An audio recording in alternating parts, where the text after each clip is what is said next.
प्रवीण कुमार शर्मा जी, राजस्थान से। श्री हरिवंश शर्मा जी। श्री हरिवंश महाराज जी। महाराज जी, परिवार में पूज्य भाई जी और पूज्य स्वामी रामसुखदास जी महाराज जी की वाणी जी सुनी और वाणी जी का अनुसरण करते आ रहे हैं। परिवार में एक भागवतिक वातावरण है जिससे ये दास भी प्रभु के चरणों में समर्पित और हरि नाम का प्रयास कर रहा है। महाराज जी, मानव देह प्राप्त हुआ, हरिनाम लेने का अवसर भी प्राप्त हुआ। महाराज जी, अभी क्या हो गया है कि दो भाग से हो गए हैं मन के। एक भाग तो भगवत नाम और सुनना चाहता है और लेना चाहता है, दूसरा भाग दैत्य राक्षस जैसा है जो विषय वस्तुओं को सामने लाकर खड़ा करता है। तो ऐसे में महाराज जी द्वंदात्मक स्थिति यहाँ।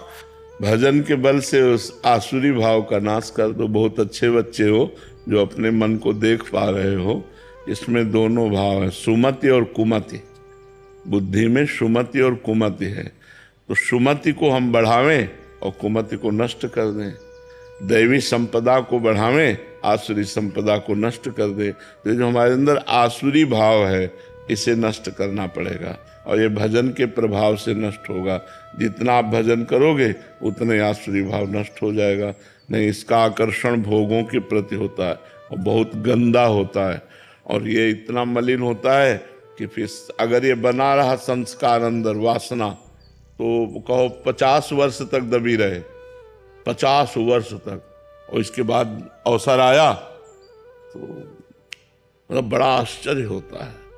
तब ये होता है यार, शिव विरंचिका मोह है को है बपुरान, अस जिय जानी भजी मायापति भगवान। बहुत विचित्र। इसलिए इस वासना को जल्दी से जल्दी नष्ट कर देना चाहिए। सत्संग के प्रभाव से, भजन के प्रभाव, अगर दबी रही तो वो है, और वो है तो कहीं ना कहीं, कभी ना कभी अगर संयोग बना तो नष्ट कर देगी। वो बहुत बुरी तरह नष्ट कर देगी। जब तक शरीर में श्वास रहे और जब तक शरीर का होश रहे तब तक खतरा है, तब तक खतरा है। इंद्रियां भले भोग लायक ना हो, लेकिन मन भोग युक्त हो करके तुम्हें भ्रष्ट कर सकता है। इसलिए वासना को नष्ट करना है। बात यह है, एक बार देवर्षि नारद जी ने जनक जी से पूछा कि आप विदेह कैसे हैं?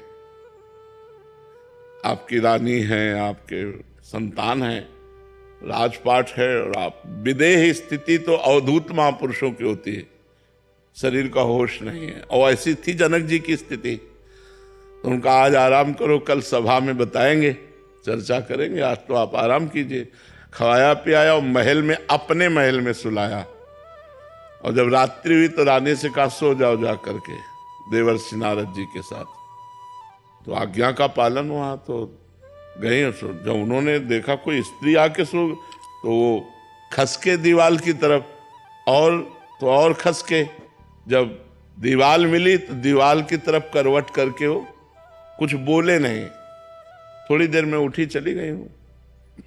सुबह नारद जी गए और जनक जी से कहा कौन स्त्री को भेजा, क्योंकि आपके महल में आपकी आज्ञा के बिना स्त्री नहीं जाएगी। तो क्या हुआ महाराज? बोले मैं देखा कि स्त्री है तो खसक गए। फिर क्या हुआ? वो भी खसकी हमारी तरफ। फिर क्या हुआ? बोले दीवाल मिल गई तो दीवाल की तरफ मुंह करके लेट गए। बोले फिर मुझे शांति मिली। तो बोले स्त्री को दीवाल क्यों नहीं समझ लिया? दीवाल को दीवाल समझ लिया और स्त्री को स्त्री समझ लिया। यही गलती है। और मेरे में दीवाल और स्त्री में कोई फर्क नहीं है। विदेहराज जनक जी, सुखदेव जी के गुरु जी। तो स्थिति जो है वो हमें लगता है अगर जवानी में आ जाए तो बहुत बढ़िया बात है। अगर वो स्थिति ना आई और वासना बनी रही तो किसी भी अवस्था में वासना गिरा सकती है। तो वासना का नाश किए बिना उपासना परिपक्व नहीं होती। तो हमको ज्ञान के द्वारा, या फिर जैसे हम गृहस्थ में हैं तो हम ब्याह करें, संसार में जाएं नाम जप करते हुए, और उसको ज्ञान के द्वारा देखें कि आखिरकार इसमें जो आकर्षण है क्या सुख है। और जब आपको पता चला कोई सुख नहीं, तो गृहस्थ में रहते हुए भजन करके पापाचरण न करते हुए भगवान को प्राप्त हो गए। तो इसीलिए दो मार्ग बने। एक मार्ग में ज्ञान हुआ कि ये सब नाशवान संसार मुझे नहीं चाहिए, तो चलो विरक्त मार्ग। और एक में आकर्षण है, मिठास लग रहा संसार में, तो चलो गृहस्थ मार्ग। लेकिन दोनों को भगवत प्राप्ति के लिए ही मनुष्य शरीर मिला है। यद्यपि भोग से शांति प्राप्त नहीं होती, पर वो भगत है, वो विवेकवान है तो वो वैराग्य धारण करके आगे निकल जाएगा। जो गृहस्थी के भोगों को देखा फिर घृणा हो गई कि यार हम तो जो समझते थे वो है ही नहीं यहाँ, तो वो भजन में और लगा और निकल गया।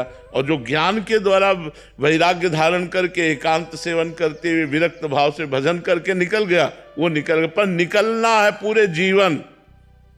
पूरे जीवन सावधान रहना है। अगर पूरे जीवन में कहीं कोई अपने को सिद्ध मान कर, तो शिव विरंची का मोह है।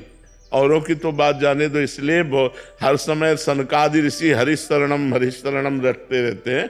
तो वासना को अवसर न दिया जाए, वासना को धीरे धीरे नष्ट कर दिया जाए भजन बल से, तो ही बात बनेगी। मन से बचना है, संसार से थोड़ी बचना है। संसार तो ये शरीर ही संसार है, शरीर ही संसार है, इससे कहाँ बचना? मन से बचना है। मन की चाल में मत फंसो तो जीत गए, और मन की चाल में फंस गए तो हार गए। बस ये बात। भगवान आखिरी में काम वासना ही गिराती है अधेड़ उम्र में जाने के। हाँ, काम नहीं, और कोई भोग नहीं आता, मतलब काम वासना ही रहती नहीं। ज्ञानियों का शत्रु काम ही है, सबसे बड़ा शत्रु काम। काम से ही दो पैदा होते हैं, लोभ और क्रोध। काम की पूर्ति में अधिक भोगने की लोभ प्रवृत्ति होती, चाहे रुपया पैसा कुछ भी हो। जब कामना पूर्ति होती तो लोभ पैदा होता है, और जब कामना की पूर्ति में बाधा होती है तो क्रोध पैदा होता है। और क्रोध और लोभ दोनों स्मृति का नाश कर देते हैं। स्मृति के नाश होने से बुद्धि भ्रष्ट हो जाती है, बुद्धि भ्रष्ट होने से सर्वनाश हो जाता है। कामा संजायते क्रोधा, क्रोधा स्मृति विभ्रमा, स्मृति भ्रंशात बुद्धिनाशो, बुद्धिनाशात प्रणश्यति। नाम जप और सावधानी। हमको पता है कि हमारे पास अगर ये भोग रहा तो मैं बच नहीं पाऊंगा, तो फिर मुझे दूरी बना के रहना चाहिए, भागना चाहिए, उस भोग से हटना चाहिए, उसके नज़दीक नहीं जाना चाहिए। और जब भगवान की कृपा से पता चल गया कि अब शांति हो गई, तो फिर भय की कोई बात ही नहीं। जैसे हम अपनी बहन के पास कैसे बैठते हैं, हम अपनी बेटी के पास कैसे बैठते हैं, बिल्कुल निर्भय होकर बैठते हैं, कोई भय थोड़ी लगता है, क्योंकि वो मेरी बहन है, वो मेरी बेटी। ऐसे सब माताएं बहनें जब हमारी दृष्टि में आ जाएं कि हमारी श्री जी है, हमारी श्री जी की सखियां हैं, तो कोई परेशानी नहीं। जब तक भोग्या स्त्री दिखाई दे रही है तब तक भयानक दोष है, और ये दोष कभी भी कहीं भी किसी को भी गिरा सकता है। इसलिए बचने की आवश्यकता है, और बच गया तो जीत गया। बचाने वाले भगवान ही है, करो सदा तिनके रखवारी, जिम बालक राखे महतारी। तो भगवान बचाते हैं, नहीं तो सबके जीवन में एक मोड़ ऐसा आता है जहां गिरने के चांस होते हैं, वहीं भगवान। सीम की चाप सके कोतासु, बड़ रखवार रमापति जासु। भगवान जिसके रक्षक है वही बच पाता है, नहीं तो मिट्टी में मिला दे, ऐसी माया है, सब मिट्टी में मिला दे, किया कराया सब चौपट कर